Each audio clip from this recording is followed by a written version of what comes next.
আমাদের সমাজটাকে শান্তিপূর্ণ করার জন্য 10টা ম্যানার আল্লাহ তাআলা শিখিয়েছেন। এই 10টা যদি আমরা মেনে চলি, সমাজে আর কোনো অশান্তি থাকবে? বিশৃঙ্খলা থাকবে? হানাহানি, মারামারি? সমাজটা একটা শান্তির সমাজ হবে, পিসফুল সমাজ হবে। 10টি আমরা গুনে গুনে সামনের দিকে আগাবো। 1 নম্বরে আল্লাহ তাআলা বললেন, ইয়া আইয়ুহাল্লাযীনা আমানু লা তুকদ্দিমু বাইনা ইয়াদাইল্লাহি ওয়া রাসূলিহি ওয়াত্তাকুল্লাহ ইন্নাল্লাহা সামিউন আলীম। ওহে বিশ্বাসীরা, তোমরা আল্লাহর রাসূল তোমাদেরকে যা করতে বলে এইটার চেয়ে বেশি অ্যাডভান্স হয়েও না, অতটুকুতেই থাকো, ওটাতেই কল্যাণ, ওটাতেই বরকত। আল্লাহ রাসূলের চাইতে বেশি বোঝা যাবে না। ওনারা যেটা বলেছেন এটাই ফাইনাল।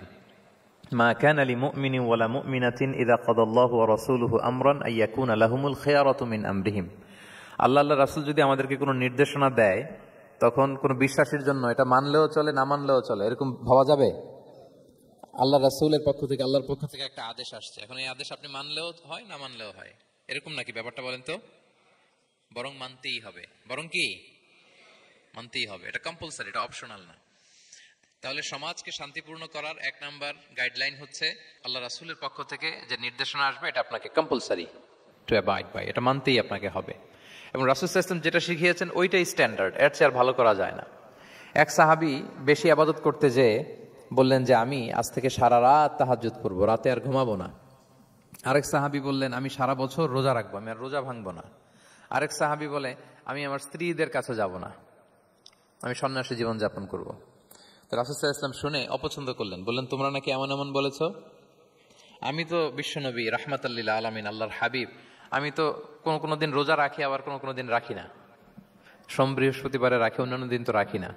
আবার রাতে আমি ঘুমাই, আবার তাহাজ্জুদও পড়ি, আবার আমি স্ত্রীদের সাথেও মেলামেশা করি। তো আমার এই ব্যালেন্স লাইফ লিড করেও তো আমি আল্লাহর শ্রেষ্ঠ হতে আমার কোনো সমস্যা হয় নাই, তোমাদের কি সমস্যা হলো? সুবহানাল্লাহ। দেখেন, ইসলাম খুব ব্যালেন্সড অ্যাপ্রোচে বিশ্বাস করে, ভারসাম্যপূর্ণ জীবন বিধান। তার মানে রাসূল সাল্লাল্লাহু আলাইহি ওয়াসাল্লাম যেটা শিখিয়েছেন ওইটাই স্ট্যান্ডার্ড। আপনি কি রাসূল সাল্লাল্লাহু আলাইহি ওয়াসাল্লামের চেয়ে বেশি মুত্তাকি হতে পারবেন? বুঝে থাকলে আওয়াজ করে বলুন, আল্লাহ রাসূলের চেয়ে বেশি বুজুর্গ হওয়া সম্ভব? মুত্তাকি হওয়া সম্ভব? আল্লাহওয়ালা হওয়া সম্ভব? তিনি যেটা শিখিয়েছেন ওইটাই স্ট্যান্ডার্ড। তাহলে প্রথম দিক নির্দেশনা হচ্ছে আল্লাহ রাসূলের চেয়ে বেশি বোঝা চলবে। ওনারা যে নির্দেশনা দিয়েছেন সেটা মানলেই জীবনের সুখ, সেটা মানলেই কি 1 নম্বর গাইডলাইন। সমাজ যদি শান্তিপূর্ণ সমাজ আমরা পেতে চাই, পিসফুল সোসাইটি যদি পেতে চাই। 2 নম্বর গাইডলাইন হচ্ছে আল্লাহ তাআলা বলছেন, ইয়া আইয়ুহাল্লাযীনা আমানু লা তারফাউ আসওয়াতাকুম ফাওকা সাওতিন নাবী ওয়া লা তাজহারু লাহু বিল কওলি কাজাহরি বা'দিকুম লিবা'দিন আন তাহবাতা আ'মালুকুম ওয়া আনতুম লা তাশউরুন। ওহে বিশ্বাসীরা, নবীর কণ্ঠের চাইতে তোমাদের কণ্ঠকে উঁচু করো না, খবরদার। যদি করো, নিজেরা নিজেদের সাথে যেভাবে কথা বলো, নবীর সাথে যদি এভাবে কথা বলো, তাহলে তোমাদের সব আমলগুলোকে বাতিল করে দিবে কে? এই আয়াত নাজিলের একটা প্রেক্ষাপট আছে। বনু তামিম গোত্রের লিডার কে হবে এটা নিয়ে ডিসকাশন হচ্ছিল। তো আবু বকর রাদিয়াল্লাহু তাআলা আনহু বললেন, আমি চাই উনি হোক লিডার। ওমরে ফারুক বলে, না না না, উনি না, আপনি বুঝতে পারেন নাই, আমি চাই ইনি হোক। আবু বকর বলে, ওমর তুমি ঠিক বলো না, আমি বললে তুমি উল্টাটা বলো, উনি হলে ভালো হয়। ওমরে ফারুক বলে, না না না, উনি না, উনি হলে। এই যে উনি করে দুইজন তর্ক বিতর্ক করতে করতে ওনাদের কণ্ঠটা রাসূল সাল্লাল্লাহু আলাইহি ওয়াসাল্লামের কণ্ঠের চাইতে একটু উঁচু হয়ে গেল, যেটা দেখতে অনেকটা অশোভন ছিল, সুন্দর দেখাচ্ছিল না। তো রাসূল সাল্লাল্লাহু আলাইহি ওয়াসাল্লাম সামনে বসা, ওনার সামনে উঁচু গলা করে কেউ কথা বলবে, এটা আল্লাহ বরদাশত করলেন না। আরশের উপর থেকে আল্লাহ তাআলা আয়াত নাজিল করলেন, লা তারফাউ আসওয়াতাকুম ফাওকা সাওতিন নাবী, খবরদার নবীর কণ্ঠের চাইতে যেন তোমাদের কণ্ঠ উঁচু হয়ে না যায়। যদি যায় তাহলে তোমাদের আমলগুলো বাতিল হয়ে যাবে। এবং নিজেরা নিজেদেরকে যেভাবে ডাকো সেভাবে ডেকো না, এরকম করলে আমল বাতিল হয়ে যাবে। তো আল্লাহ তাআলা এখানে আদব শিক্ষা দিলেন যে রাসূল সাল্লাল্লাহু আলাইহি ওয়াসাল্লামের সামনে কথা বলতে গেলে খুব ভদ্র ভাষায় কথা বলতে হবে, শালীন ভাষায় কথা বলতে হবে। মজার ব্যাপার হচ্ছে, আপনারা জানেন কিনা জানি না, যারা হজ উমরা করেছেন আপনারা দেখবেন যে রাসূল সাল্লাল্লাহু আলাইহি ওয়াসাল্লামের পবিত্র কবরের উপর এই আয়াতটা এখনো লেখা আছে যে লা তারফাউ আসওয়াতাকুম ফাওকা সাওতিন নাবী, নবীর কণ্ঠের চাইতে যেন কণ্ঠ উঁচু হয়ে না যায়। এজন্য দেখবেন যে যারা রাসূল সাল্লাল্লাহু আলাইহি ওয়াসাল্লামের কবর জিয়ারত করতে যায়, ওনারা কবরের সামনে যে ধৈর্য ধারণ করতে পারে না, বুক ফেটে কান্না আসে যে আজীবন যে নবীর কথা শুনলাম, যে নবীর হাদিস শুনলাম, যে নবীকে আমি এত ভালোবাসি, যে নবী আমার জন্য সুপারিশ করবেন, যে নবী আমাকে হাউজে কাউসারের পানি দিবেন, সেই নবী এখানে শুয়ে আছে। এটা ভাবতেই মুমিন হৃদয়ে বাঁধ ভাঙা কান্নার জোয়ার আসে, হাউমাউ করে কাঁদতে ইচ্ছে করে, কিন্তু ওখানে আওয়াজ করা যায় না, কারণ ওখানে লেখা লা তারফাউ আসওয়াতাকুম ফাওকা সাওতিন নাবী, নবীর দরবারে বড় গলায় আওয়াজ করে কোনো শব্দ উচ্চারণ করা যাবে না। খুব ভদ্র বিনম্র চিত্তে রাসূলুল্লাহ ইসলামের রওজার সামনে দাঁড়িয়ে আমরা সালাম পাঠ করি। তো এই নিয়মটা শুধু যে রাসূলুল্লাহ ইসলামের জন্যই খাস তা নয়, আমাদের আব্বা আম্মা, আমাদের শিক্ষক, মুরব্বী, আধ্যাত্মিক নেতা, ধর্মীয় গুরু, ইসলামী আন্দোলনের বড় লিডার, এরকম যে কারো সামনে বড় গলায় উঁচু গলায় আওয়াজ করে কথা বলা যাবে না, বরং সেখানে ভদ্রতা, এটিকেটস, নম্রতা এটা বজায় রাখতে হবে। এটা বুঝতে পেরেছেন? হ্যাঁ। পাশাপাশি রাসূলুল্লাহ ইসলাম একবার দুপুরবেলায় ওনার ঘরে শুয়েছিলেন। সূরার নাম হচ্ছে সূরাতুল হুজুরাত, মনে আছে তো আপনাদের? সূরার নাম কি? হ্যাঁ, হুজুরাত মানে হচ্ছে কম্পার্টমেন্ট বা অ্যাপার্টমেন্ট, যেখানে মানুষ থাকে আর কি। রাসূলুল্লাহ ইসলাম এরকম 9টা হুজরাখানা ছিল। আপনার বাংলাদেশে ইমাম সাহেবের হুজরাখানা এই শব্দটার সাথে পরিচিত না সবাই? এই হুজরাখানা থেকে আল হুজরাত। রাসূলুল্লাহ ইসলামের 9 জন স্ত্রী এই 9টা হুজরাতে থাকতেন এবং এগুলো মসজিদে নববীর সাথে অ্যাটাচ করা ছিল। দুপুরে খেয়ে রাসূলুল্লাহ ইসলাম কাইলুলা করছেন, বিশ্রাম নিচ্ছেন। হঠাৎ কিছু বেদুইন লোক, যাদের মধ্যে সভ্যতার ছোঁয়া লাগেনি, তারা এসে রাসূলুল্লাহ ইসলামকে ডাকতে আরম্ভ করলো, ইয়া মুহাম্মদ উখরুজ ইলাইনা, ইয়া মুহাম্মদ উখরুজ, এই মুহাম্মদ বেরো বেরো, কথা আছে, এই মুহাম্মদ বেরো বেরো। মানে কেমন যেন বন্ধুরে ডাকতেছে, মনে হচ্ছে বন্ধুকে ডাকতেছে। আল্লাহ তাআলা এটা বরদাস্ত করলেন না, বললেন খবরদার, নিজেরা নিজেদেরকে যেমনে ডাকো, নবীকে যদি অমনে ডাকো, তোমার ঈমান আমল সব বাতিল হয়ে যাবে, খবরদার, সব বাতিল হয়ে যাবে। বরং ওনাকে যখন সম্বোধন করবে তখন ডাক দিবে খুব ভদ্র ভাষায়, বলতে হবে ইয়া নবী আল্লাহ, ইয়া রাসূল আল্লাহ, ইয়া হাবিব আল্লাহ, এরকম ভদ্রোচিত ভাবে রাসূলুল্লাহ ইসলামকে ডাকতে হবে। তাহলে রাসূলের সামনে কণ্ঠ উঁচু করার কারণে আল্লাহ তাআলা এই আয়াত নাজিল করলেন। এবং এই আয়াত নাজিলের পরে উমরে ফারুক রাদিয়াল্লাহু তাআলা আনহু এত ভয় পেলেন, এরপরে রাসূলুল্লাহ ইসলামের সামনে কথা বলতে গেলে উনি এত আস্তে কথা বলতেন, ওই যে বেশি জোরে যদি কথা বলি তাহলে আমার সব আমল বাতিল হয়ে যাবে, এত আস্তে বলতেন। রাসূলুল্লাহ ইসলাম জিজ্ঞেস করা লাগতো, ওমর কি বললে, আবার বলো তো, একটু জোরে বলো ওমর, আরেকটু জোরে বলো, আরেকটু জোরে বলো। সুবহানাল্লাহ। মানে এত মিন মিন করে, এত ক্ষীণ ক্ষীণ শব্দে ওমর ফারুক কথা বলতে লাগলেন যে রাসূলুল্লাহ ইসলামের বুঝতে কষ্ট হচ্ছিল কথা। তখন তিনি বলতেন, ওমর আরেকটু জোরে বলো না, কি বললে বুঝলাম না, আরেকটু জোরে বলো। ওনারা এতটা ভয় পেয়েছিলেন এই আয়াত নাজিল হওয়ার পরে। তাহলে 2 নাম্বার ইনস্ট্রাকশন হচ্ছে, মুরব্বী, শিক্ষক, উস্তাজ, ধর্মীয় গুরু, আধ্যাত্মিক নেতা, ইসলামী আন্দোলনের বড় নেতা, এরকম রেসপেক্টেড কারো সামনে উচ্চবাচ্য করে কথা বলা উচিত না। এটা আদবের খেলাফ, শিষ্টাচারের খেলাফ। আর আমরা বলেছি এই সূরাটা আমাদের শিষ্টাচার নিয়ে কথা বলে, সামাজিক রীতিনীতি, শিষ্টাচার, এটিকেটস নিয়ে কথা বলে। তাহলে এই যে 2টা ইনস্ট্রাকশন গেল। 3 নম্বর ইনস্ট্রাকশন হচ্ছে, আল্লাহ তাআলা বলেন, ইয়া আইয়ুহাল্লাযীনা আমানু, ওহে বিশ্বাসীরা, ইন জাআকুম ফাসিকুম বিনাবাইন ফাতাবায়ানু, কোন পাপাচারী যদি কোনো নিউজ নিয়ে আসে, বিশ্বাস করার আগে নিউজটা যাচাই করে নিও। আন তুসিবু কওমান বিজাহালাতিন ফাতুসবিহু আলা মা ফাআলতুম নাদিমিন, যদি তোমরা বিশ্বাস করে ফেলো তাহলে কোনো কওমের উপর হয়তো এমন ডিসিশন নিয়ে নিতে পারো যে ডিসিশনের কারণে পরে তোমাদেরকে পস্তাতে হবে। তাহলে 3 নম্বর ইনস্ট্রাকশন হচ্ছে, নিউজ একটা শুনলেই বিশ্বাস করা যাবে, এটাকে ভেরিফাই করতে হবে। কি করতে হবে? You have to verify and cross check the authenticity of the news. নিউজটা সঠিক কিনা আপনাকে ক্রস চেক করতে হবে, শুনলেই বিশ্বাস করা যাবে না। এটা বর্তমান সময়ের সাথে অনেক বেশি প্রাসঙ্গিক। এত হোক্স নিউজ এখন, এত এত রুমার্স, এত ফেক নিউজ সোশ্যাল মিডিয়াগুলোতে, ইভেন মেইন স্ট্রিম মিডিয়াও যা প্রচার করে সবই যে আপনি বিশ্বাস করতে পারবেন তাও না, ওইটাও একটু ক্রস চেক করে নিতে হবে। এদেরও কিছু প্রোপাগান্ডা থাকে আবার, এরাও নিউজকে এমনভাবে অনেক সময় করে তাদের সুবিধার্থে। সো আপনার চোখ কান খোলা রেখে অনেকগুলো নিউজ একসাথে মিলিয়ে তারপরে বিশ্বাস করতে হবে। কিন্তু আমাদের সরল মনে অনেক ভাইদের যেটা হয়, ফেসবুকে একটা কিছু দেখি আমরা মনে করি যেটা সঠিক, ফলে কি করি, শেয়ার দিয়ে ফেলি। কি করি? শেয়ার দেই। আবার আপনার বন্ধুরা শেয়ার দেয়, ফলে মুহূর্তে একটা রুমর, একটা গুজব ছড়িয়ে পড়ে সমাজে, কিন্তু আদতে এটার সাথে কোনো মিলই নাই বাস্তবতার। এরকম হয় কি হয় না বলেন তো? দেখেন ইসলাম কত সুন্দর একটা নিউজকে ভেরিফাই করার জন্য আমাদেরকে নির্দেশ দিয়েছে। ফাতাবায়ানু মানে ক্রস চেক করো। কোনো সংবাদ আসলেই চিলে কান নিয়ে গেছে শুনলে চিলের পেছনে দৌড় দিবেন নাকি? না, আগে প্রথমে কি করবেন? এটা দেখে নিতে হবে যে আসলে কি কান নিয়ে গেল না রয়ে গেল। এই আয়াত নাজিলের একটা প্রেক্ষাপট আছে, সেটা কি? 5ম হিজরিতে বনুল মুস্তালিকের যুদ্ধে যখন আল্লাহ হাবিব সাল্লাল্লাহু আলাইহি ওয়াসাল্লাম জয়লাভ করলেন, বনুল মুস্তালিকের সবাই মুসলিম হলো। রাসূল ইসলাম তাদেরকে দিনের দাওয়াত শিখিয়ে বললেন, বছর শেষে তোমাদেরকে যাকাত পে করতে হবে, আর যাকাতের এই টাকা নেয়ার জন্য আমি একজনকে পাঠাবো বছর শেষে। তো বছর শেষে তিনি বনুল মুস্তালিকের যে লিডার হারিস ইবনে মিরারের কাছে আল ওয়ালিদ ইবনে উকবা নামে জাকাতের কালেক্টর এক সাহাবীকে তিনি পাঠালেন যে যাও তুমি যে জাকাত নিয়ে আসো। তো উনি গেলেন, উনি আসবেন শুনে বনুল মুস্তালাকের সবাই পল্লী থেকে বের হয়ে মরুভূমির মাঝখানে তলোয়ার নিয়ে ঘোড়া টোরা নিয়ে তাকে ওয়েলকামিং রিসেপশনের জন্য, রেড কার্পেট রিসেপশনের জন্য সবাই দাঁড়ায় আছে যে নবীর সাহাবী আসবে, জাকাত কালেক্ট করতে, আমরা জাকাত দিব। এখন ওই সাহাবী যখন গেলেন সবাইকে এরকম ঘোড়া তলোয়ার এরকম সাজসজ্জা নিয়ে দাঁড়ায় থাকার কারণে উনি ভয় পেয়ে গেলেন। উনি ভাবছে আমাদের মানে হত্যা করার জন্য দাঁড়ায় আছে। উনি আর এটা ঠিকঠাক না জেনে অ্যাবাউট টার্ন ফিরে গেলেন মদিনায়, যে বলে ইয়া রাসূলুল্লাহ বনুল মুস্তালাক তো সব মোরতাদ হয়ে গেছে, এরা তো আর মুসলিম, এরা তো আমাকে মারার জন্য সব দাঁড়ায় আছে। আসলে বলেন তো কথাটা কি সত্য না মিথ্যা?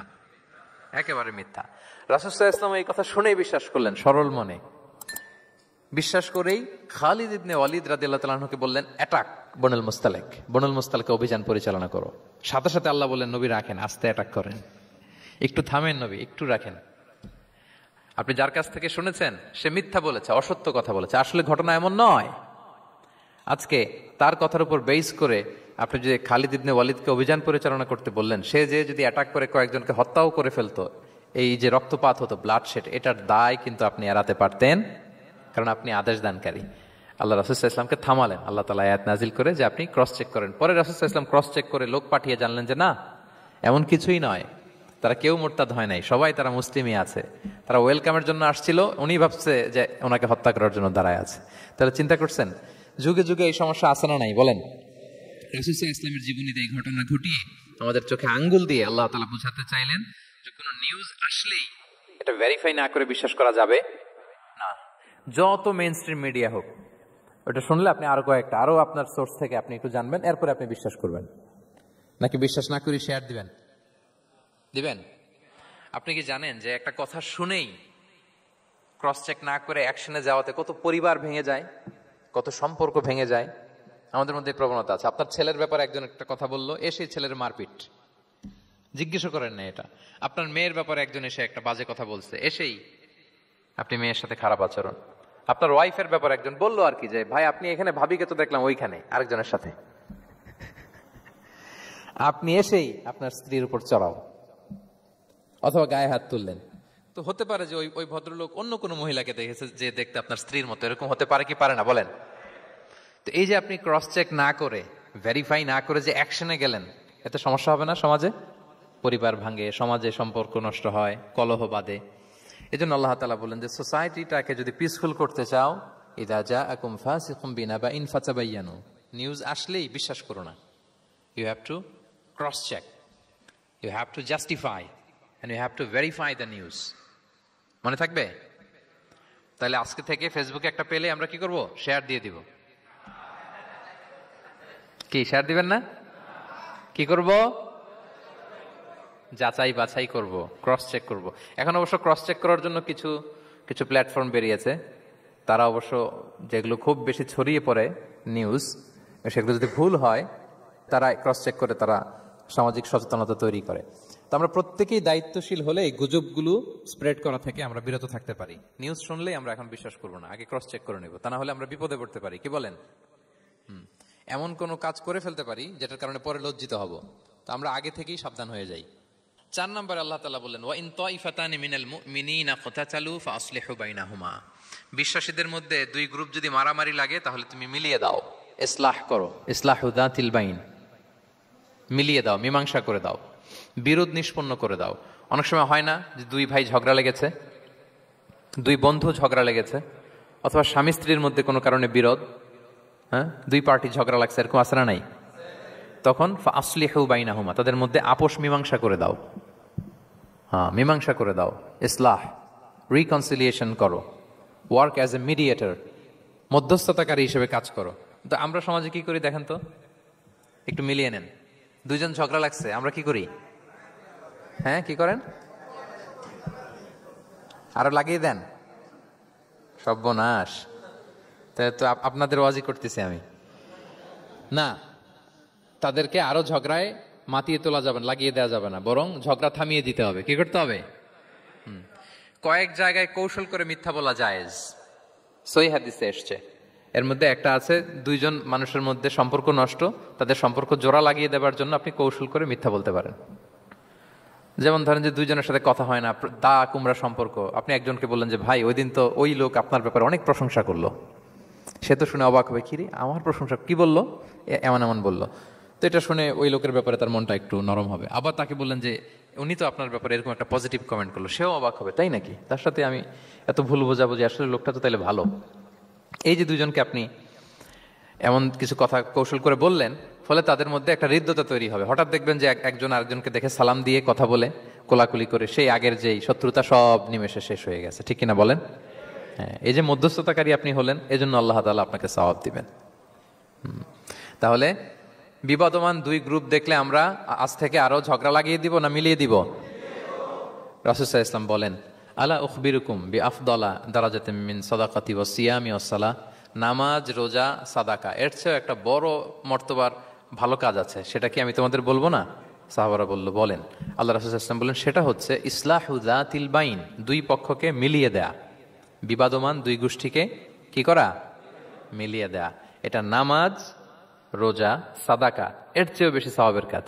দেখেন আমরা ইসলামটা বোঝার ক্ষেত্রে আমাদের কত ল্যাকিংস। আমরা মনে করি শুধু লম্বা দাড়ি রাখলাম, তাসবিহ একটা নিলাম আর জিকির করতেছি দিন রাত এক করে, এরপরে নামাজ পড়তে পড়তে কপালে দাগ ফেলে, এই বোধহয় ভালো কাজ, এই সব ভালো আমি করে ফেললাম। কিন্তু দেখেন রাসূল ইসলাম বলেছে না, সমাজে বিবাদমান দুইটা গ্রুপকে যদি মিলিয়ে দাও, এটা নামাজ, রোজা, সাদাকার চেয়ে বেশি সওয়াব তুমি পাবে। তাহলে এখন থেকে যদি আমরা বিবাদ দেখি কি করব? মিলিয়ে দিব। কখনো আমরা ঝগড়া আরো বাদিয়ে দিব না। আগুন যদি লাগে সেখানে পানি ঢালবো নাকি তেল ঢালবেন? কি ঢালবেন? অনেকে কি ঢালে? আরো দাউ দাউ করে জ্বালাতে চায় না, না এটা করা যাবে না, বরং আমরা মিলিয়ে দিব ইনশাআল্লাহ। বলেন সবাই। আল্লাহর হাবিব সাল্লাল্লাহু আলাইহি ওয়াসাল্লাম তিনি এই কাজটা করতেন। মক্কা থেকে মদিনায় গেলেন, মদিনায় আউস খাজরাজ দুইটা গোত্র, বছরের পর বছর যুদ্ধ, উনি যেই মিলিয়ে দিলেন। রাসূল সাল্লাল্লাহু আলাইহি ওয়াসাল্লাম এই যে সংলাপ, তারপর রিকনসিলিয়েশন, মিডিয়েশন, মধ্যস্থতা, এগুলোতে এক্সপার্ট ছিলেন। যে যুদ্ধ থামে না, এই যুদ্ধ মিলিয়ে দিলেন। কত প্রাণ গেল ওই যুদ্ধে, কিন্তু রাসূল সাল্লাল্লাহু আলাইহি ওয়াসাল্লাম যেই আউস খাজরাজ এখন ভাই ভাই হয়ে গেছে, ভাই ভাই করে দিলেন, ভ্রাতৃত্বের বন্ধনে ওনাদেরকে আবদ্ধ করে দিলেন আল্লাহর হাবিব সাল্লাল্লাহু আলাইহি ওয়াসাল্লাম। এবং সহিহ বুখারীতে একটা বাব আছে, বাবের শিরোনাম হচ্ছে বাবু কওলুল ইমাম ইযহাবু বিনা নুসলিহ বাইনাকুম, মানে আমাকে নিয়ে চলো আমি মিলিয়ে দিব। এটা ছিল রাসূল সাল্লাল্লাহু আলাইহি ওয়াসাল্লামের বিখ্যাত বাণী। ঝগড়া একটা লাগছে, রাসূল সাল্লাল্লাহু আলাইহি ওয়াসাল্লাম বলতে, আরে আমি আসি না, আমাকে নিয়ে যাও, আমি মিলাই দেবো। কোথাও কিছু হয়েছে, আমাকে নিয়ে যাও, আমি তো আসি, মিলাই দেবো। রাসূল সাল্লাল্লাহু আলাইহি ওয়াসাল্লাম এসেছেনই মানুষকে মিলানোর জন্য, গড়ার জন্য এসেছেন, ভাঙার জন্য নয়। তাহলে 4 নাম্বার যেটা আমরা জানলাম, যে বিবাদমান দুই পক্ষকে আমরা কি করব? মনে থাকবে? এই যে আমি শুরুতে বলেছিলাম, একটা শান্তিপূর্ণ সমাজ যদি আপনি গড়তে চান, তাহলে এই 10টা ইনস্ট্রাকশনের কোনো বিকল্প নাই। এখানে সোশ্যাল নর্মস, কিছু মোরালিটি, কিছু ভ্যালিউজ, বিশেষ করে ম্যানার্স আমাদেরকে শিখিয়েছেন আল্লাহ তাআলা। তাহলে 4টা জানলাম, কয়টা? 5 নাম্বার আল্লাহ বলেন, ইয়া আইয়ুহাল্লাযীনা আমানু লা ইয়াসখার কওমুন মিন কওম আসা আন ইয়াকুনু খায়রাম মিনহুম, ওহে বিশ্বাসীরা তোমরা একে অপরকে তুচ্ছ তাচ্ছিল্য করো না, হাসি ঠাট্টা করো না, কাউকে সুখরিয়া মানে কাউকে তুচ্ছ করা, কাউকে নিয়ে ব্যঙ্গ করা, হাসি তামাশা করা, এটা করো না, এটা কবিরা গুনাহ। মানে এমন কোনো কথা বলো না যাতে তোমার ভাইয়ের মনে কষ্ট হয়, এরকম কিছু বলা যাবে না। আমরা অনেক সময় এটা করে ফেলি, এমন কথা বলি যেটাতে আরেক ভাই বা আরেক বোন কষ্ট পায়। আমরা খুব সিম্পলি বলি, কিন্তু এটা কবিরা গুনাহ। এটা কি? বিশেষ করে তার আকৃতি নিয়ে আপনি কিছু বলতে পারবেন না, এটা বড় কবিরা গুনাহ। এটাকে বডি শেমিং বলে। কি বলে? বডি শেমিং হারাম। কারণ বডি স্ট্রাকচার, এটাকে আমার ইচ্ছে মতো হয়েছে না আল্লাহ বানাইছে?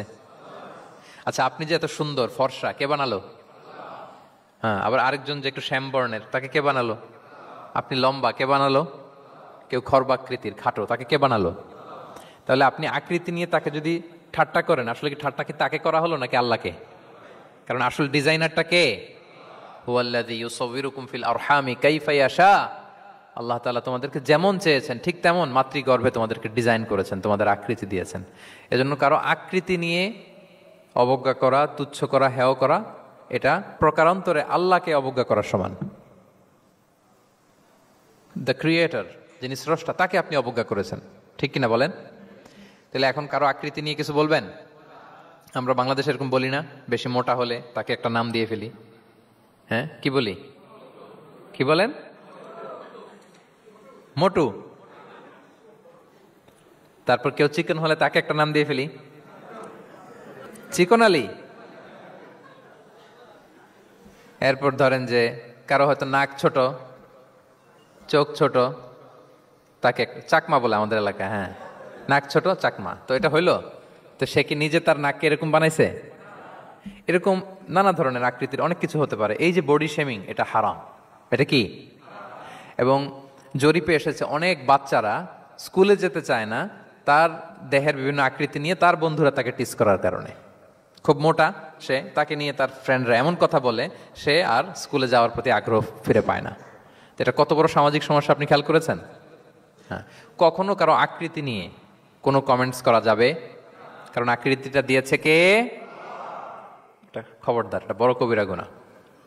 আব্দুল্লাহ ইবনে মাসউদ রাদিয়াল্লাহু তাআলা আনহু, এই সাহাবী, ওনার পা দুটা ছিল চিকন চিকন পা। উনি একবার আরাক গাছের চূড়ায় উঠেছেন, মেসওয়াকের ডাল ভেঙে মেসওয়াক করবেন। বাতাসের ঝাপটা উনি লুঙ্গিটা একটু সরে গিয়েছে, পা দুইটা দেখা গিয়েছে। তো এত চিকন পা দেখে সাহাবারা সবাই হাসতেছে নিচে। রাসূল ইসলাম বললেন, ব্যাপার কি, তোমরা হাসো কেন? বলে যে ইবনে মাসউদের পা গুলো দেখে দেখেন রাসূল কত চিকন পা, হাসতেছে। রাসূল ইসলাম রাগান্বিত হলেন, বললেন, ওই সত্তার শপথ যার হাতে আমার আত্মা, ওই আল্লাহর কসম করে আমি বলি, লাহুমা আসফালু ফিল মিজান মিন উহুদ। এই পা দুটো মিজানের পাল্লায় রাখা হলে কিয়ামতের দিন উহুদ পাহাড়ের চেয়ে বেশি ভারী হয়ে যাবে। তার মানে এত সম্মান ইবনে মাসউদের, সম্মান আল্লাহর কাছে কল্পনা করেন, উহুদ পাহাড়ের চেয়ে বেশি ভারী হয়ে যাবে। কিন্তু আমরা অনেক সময় এই মানুষের আকৃতি নিয়ে তুচ্ছ-তাচ্ছিল্য করি। রাসূল সাল্লাল্লাহু আলাইহি ওয়াসাল্লামের একজন স্ত্রী ছিল, নাম সাফিয়া। কি নাম? সাফিয়া বিনতে হুয়াই ইবনে আল আখতাব। উনি আকৃতিতে কিছুটা খাটো ছিলেন এবং একটু স্থূলাকৃতির ছিলেন।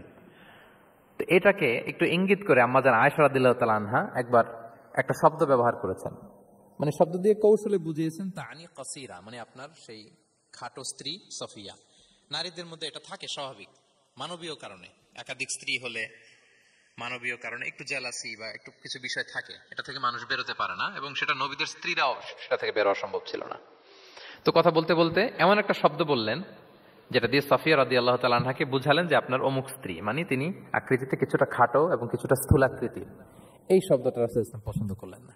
বললেন, আয়েশা, এটা তুমি কি বললে? আয়েশা, তুমি কি জানো, লাকুত কুলতি কালিমা, তুমি এমন একটা শব্দ বলেছো সাফিয়ার ব্যাপারে, লাউ মুজিজাত বিমা ইল বাহরি লামাজহাজাতহু। এই শব্দটা যদি নীল সাগরে ছেড়ে দেয়া হয়, তাহলে এই শব্দের পঙ্কিলতার কারণে নীল সাগরের পানি মুহূর্তেই কালো হয়ে যাবে। আর এরকম শব্দ যেন আমি না শুনি। আম্মাজান আয়েশা রাদিয়াল্লাহু তাআলা সচেতন হয়ে গেলেন, আর কখনো এরকম বলেননি। দেখেন, রাসূল ইসলাম কখনো এই বডি শেমিংকে স্পেস দিতেন না, কখনো না। আমরা এগুলোকে ছোট মনে করি, কিন্তু যাকে আপনি বলেন সে অনেক কষ্ট পায় মনে, সে খুব মনে কষ্ট পায়, এজন্য এটা বলা যাবে না, খবরদার। রাসূল সাল্লাল্লাহু আলাইহি ওয়াসাল্লাম বলেন, ইন্নাল আবদা লা ইয়াতাকাল্লামু বিল কালিমাতি মা ইয়াতাবায়ানু ফিহা ইয়াযিল্লু বিহা ফিন্নার। মানুষ অনেক সময় মুখ ফসকে এমন কমেন্ট করে ফেলে অন্যের ব্যাপারে, এটা দিয়ে সে মাঝে মাঝে জাহান্নামী হয়ে যায়, কিন্তু সে ভাবেই নাই এই শব্দে আমাকে জাহান্নামে ঢুকাবে। কারণ এই মুখ দিয়ে যা বেরোয় এটা বলতে অনেক সাবধানী। রাসূল ইসলাম বলেছেন, দুইটা অঙ্গের গ্যারান্টি যদি কেউ আমাকে দেয়, আমি তাকে জান্নাতের গ্যারান্টি দেই। মাইয়াদমান লি মা বাইনা লিহিয়াইহি ওয়া মা বাইনা রিজলাইহি আদমান লাহুল জান্নাহ। দুই অঙ্গের গ্যারান্টি যে দেয় তাকে আমি জান্নাতের গ্যারান্টি দেই। এক হচ্ছে দুই চোয়ালের মাঝখানে যা আছে, মানে জিহ্বা, এই জিহ্বার গ্যারান্টি যদি দেয়। আরেকটা হচ্ছে দুই পায়ের মাঝখানে যা আছে, মানে মানুষের প্রাইভেট। এই দুইটা অঙ্গের গ্যারান্টি যদি কেউ দেয় যে এই দুই অঙ্গ দিয়ে আমি কোনো পাপ কাজ সংগঠিত করব না, বিশ্বনবী সাল্লাল্লাহু আলাইহি ওয়াসাল্লাম বলেন, আমি আমার ওই উম্মতকে জান্নাতের গ্যারান্টি দেই। তাহলে তুচ্ছ তাচ্ছিল্য ঠাট্টা বিদ্রুপ করা যাবে না।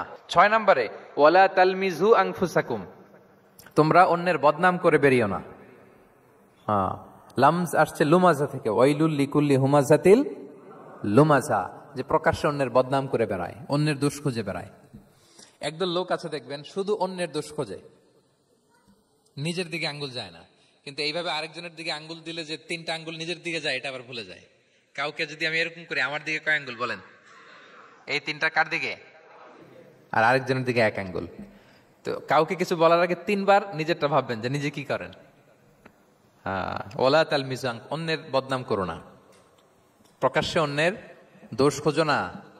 সবচেয়ে বুদ্ধিমান সে যে নিজের দোষ খোঁজে, নিজের সমালোচনা যে করতে পারে সেই সর্বাপেক্ষা বুদ্ধিমান। কিন্তু আমরা একদল আছি শুধু সমালোচনা, ওর এই সমস্যা, ওর এইটা, ওর ওর মানে তার দায়িত্ব হচ্ছে সবার সমস্যা বের করা। এরকম দায়িত্বপ্রাপ্ত কিছু লোক আছে না নাই? সবাই না, এগুলো থেকে আমাদের বেরিয়ে আসতে হবে। অন্যের দোষ খোঁজা বাদ দিতে হবে, দোষ খুঁজলে নিজের দোষ খুঁজতে হবে। আমরা আত্মসমালোচনা করবো। খেয়াল রাখবেন, সবচেয়ে ভালো হচ্ছে আত্মসমালোচনা। সবচেয়ে ভালো কি? তারপরে মোটামুটি ভালো হচ্ছে আলোচনা, আর সবচেয়ে খারাপ হচ্ছে সমালোচনা। কিন্তু আমরা সবচেয়ে করি বেশি কোনটা? এটা চেঞ্জ করতে হবে, আত্মসমালোচনা বাড়াইতে হবে। আমি প্রায় একটা কথা বলি, small people talk about people, average people talk about things, and great people talk about ideas. ছোট মনের মানুষ যারা, এরা মানুষ নিয়ে কথা বলে, এর এই সমস্যা ওর। মাঝারি ধরনের যারা, এরা বিভিন্ন বিষয় নিয়ে, ঘটনা নিয়ে কথা বলে। গ্রেট মাইন্ড যারা, এরা আইডিয়া নিয়ে কথা বলে, যে এই আইডিয়া ইমপ্লিমেন্ট করলে সমাজের এটা সমাধান হবে, এই আইডিয়া জেনারেট করতে পারলে এইটা কাজ হবে। তো এখন বলেন, আপনি কি ছোট মনের মানুষ হবেন না বড় মনের? অন্যের দোষ খুঁজবো আর তাহলে কারটা খুঁজবো? ইনশাআল্লাহ বলেন সবাই। কটা গেল? 7 নাম্বার, ওয়ালা তানাবাযু বিল আলকাব। কাউকে মন্দ উপনামে ডেকো না। মন্দ উপনামে ডেকো না মানে কাউকে একটা বিশেষ নাম দিও না, তার নামটা সুন্দরভাবে ডাকো। নাম বিকৃতি করা কবিরা গুনাহ। নাম আপনি বলুন, হুজুর এটা একটা কথা হইলো, নাম বিকৃতি করছি তো কি হয়েছে? এটা আপনার কাছে সমস্যা নাই। ধরেন যে ওই লোকের নাম আব্দুল্লাহ, আপনার কাছে আব্দুল্লাহ এটা সিম্পল, ধুর আব্দুল্লাহ একটা কিছু হইলো। কিন্তু যার নাম আব্দুল্লাহ, তার কাছে এটা অনেক দামি। তার কাছে কি? কারণ এটা তার পরিচয় বহন করে। ধরেন যে আমার নাম কি মিজান, আপনার কাছে মনে হয় আরে মিজান একটা নাম হলো, তো আমার কাছে তো এটা অনেক গুরুত্বপূর্ণ, কারণ এটা আমার পরিচয় বহন করে। এই নামে মানুষ আমাকে ডাকে, ফলে এটা আমার খুব আদরের, আমার কাছে বড্ড যত্নে দরদের নামটা। আপনার কাছে নাও হইতে পারে। মানুষ প্রত্যেকে তার নিজের নামকে খুব পছন্দ করে। দেখবেন যে মানুষ কাগজ পেলে নিজের নামটা লেখে, সিগনেচার দেয় একটা, দেখবেন দেয়। এরপর দেখবেন যে সি বিচে ঘুরতে গেলে বালুর মধ্যে নিজের নামটা লিখে, দেখবেন লিখে। শুধু তাই না, লিখে আবার একটা লাভ আঁকে, লাভ চার থেকে আঁকে। কেন আঁকে? কারণ এই নামটা সে পছন্দ করে অনেক, এটা তার কাছে গুরুত্বপূর্ণ, আপনার কাছে নাও হতে পারে। এজন্য প্রত্যেকের নামটা তার কাছে খুব আদরের, যত্নের। তার নামটা আপনি সুন্দরভাবে বলবেন। নাম আপনি বিকৃত করতে পারবেন না। এটা কি গুনাহ? সগীরা কবিরা গুনাহ। এটা আমরা সমাজে করি, নাম বিকৃত করি না। নাম বিকৃত করা যাবে না। ওয়ালা তানাবাযু বিল আলকাব, মন্দ নামে ডেকো না। আমাদের সমাজে এটা আছে। দেখবেন যে বাবা মা সুন্দর নাম রেখেছে আবু বকর, ওকে ডাকে বকইরা, আছে না এরকম? তারপর নাম রেখেছে ধরেন আব্দুল কুদ্দুস, ওকে ডাকে। নাম রেখেছে আব্দুল ওয়াক্কাস, ওকে ডাকে। এই বিকৃতি আপনি করতে পারবেন? কারণ কিয়ামতের দিন আপনার নাম ধরে, আপনার বাবার নাম ধরে ডাকা হবে। তুদআউনা ইয়াউমাল কিয়ামাতি বিআসমাইকুম ওয়া আসমাই আবাইকুম। কিয়ামতের দিন তোমার নাম, তোমার বাবার নাম, যখন আপনাকে ডাকবে ফেরেশতারা, আপনার নাম এবং আপনার বাবার নাম ধরে ডাকা হবে। এজন্য রাসূল সাল্লাল্লাহু আলাইহি ওয়াসাল্লাম বলেন, ফাআহসিনু আসমাক, তোমাদের নামগুলো সুন্দর রেখো, তাহলে সেই দিন ডাকবে বল্টুর ছেলে কল্টু দাঁড়াও, তখন এই কোটি কোটি মানুষের সামনে আপনি এই নাম নিয়ে দাঁড়াবেন আর লজ্জায় পড়বেন।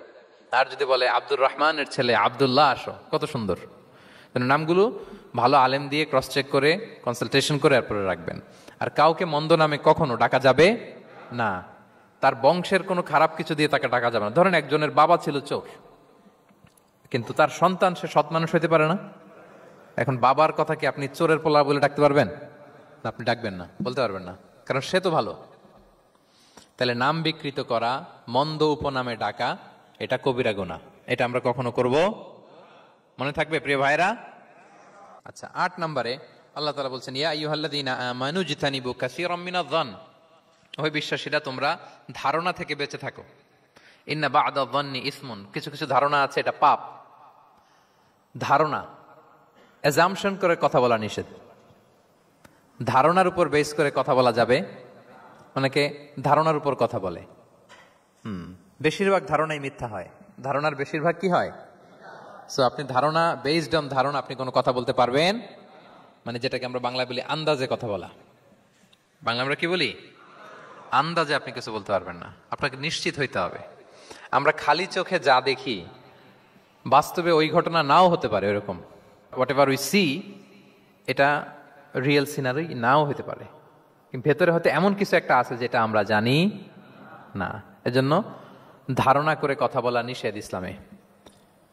ওয়া ইন্না যান্না লা ইউগনি মিনাল হাক্কি শাইআ, আল্লাহ বলেন ধারণা কখনো সত্যের বিকল্প হতে পারে না। আপনাকে সত্যটা জেনে বলতে হবে, আপনি ধারণার উপর কিছু বলতে। আমরা এরকম সমাজে অনেক করি, অনেক। আপনি পাবেন, দেখবেন যে ধরেন যে আপনাকে আপনার এক বন্ধু দেখলো, রিক্সা দিয়ে যাচ্ছেন, আপনার পাশে এক নারী বসা, তো সে অনেক কিছু খারাপ ধারণা করতে পারে। এরকম হয় না সমাজে? এমন হতে পারে যে আপনি আপনার ছোট বোনকে নিয়ে বেরিয়েছেন, হতে পারে না? কিন্তু আপনি তো একটা ধারণা করে ফেললেন অন্য কিছু। বা আপনার ভাগ্নিকে নিয়ে বের হয়েছেন, আপনার আপন খালাকে নিয়ে বেরিয়েছেন কোনো কাজে, ডাক্তারের কাছে, কিছু একটা হতে পারে।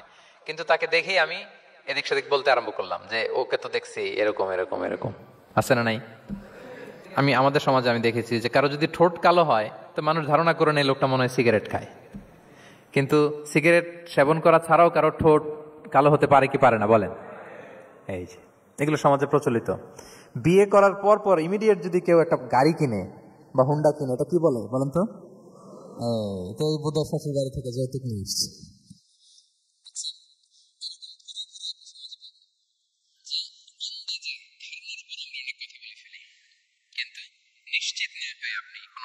যেতে পারবেন না, এটা একেবারে নিষেধ।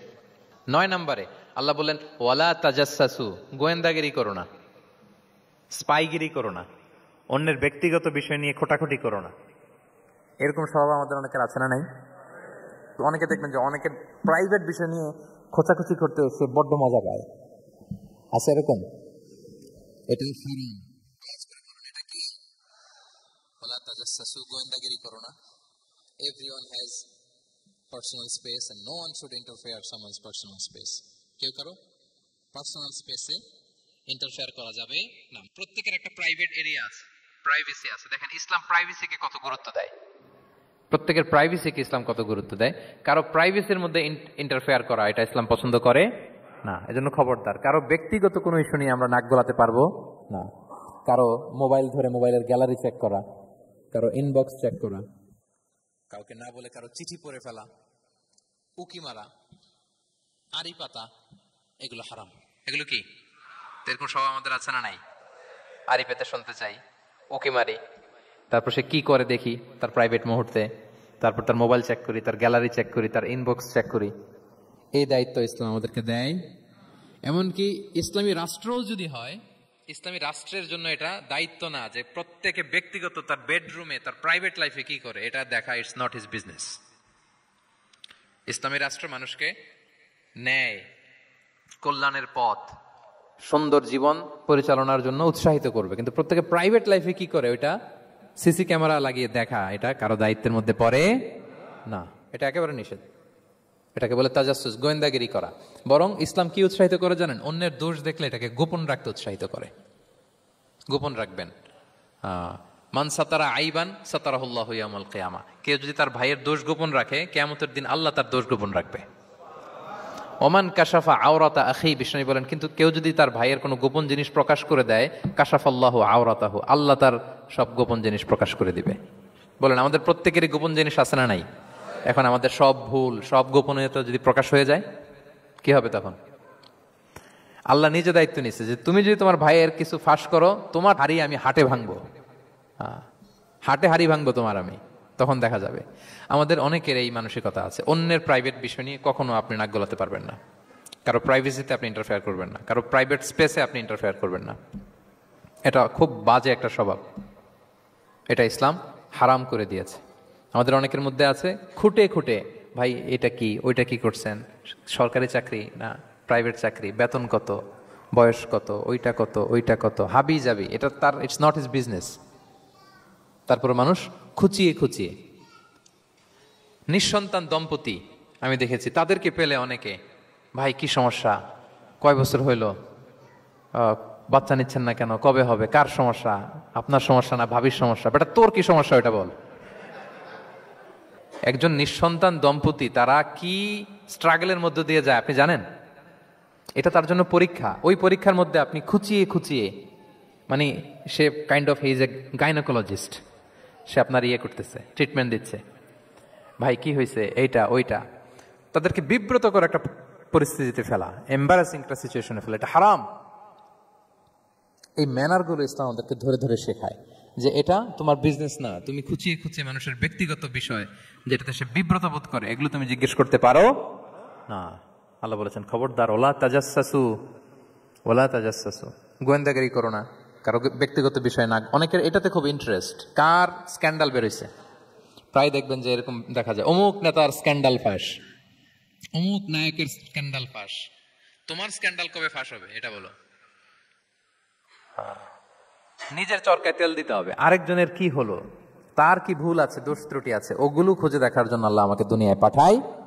তাহলে আমরা যেন কারো প্রাইভেসি হ্যাম্পার না করি। প্রিয় ভাইরা, এটা ইসলাম আমাদেরকে উৎসাহিত করে, নির্দেশনা দেয় যে আমরা কারো প্রাইভেট কোনো ইস্যু নিয়ে নাক গলাবো না, ব্যক্তিগত বিষয়ে নাক গলাবো না।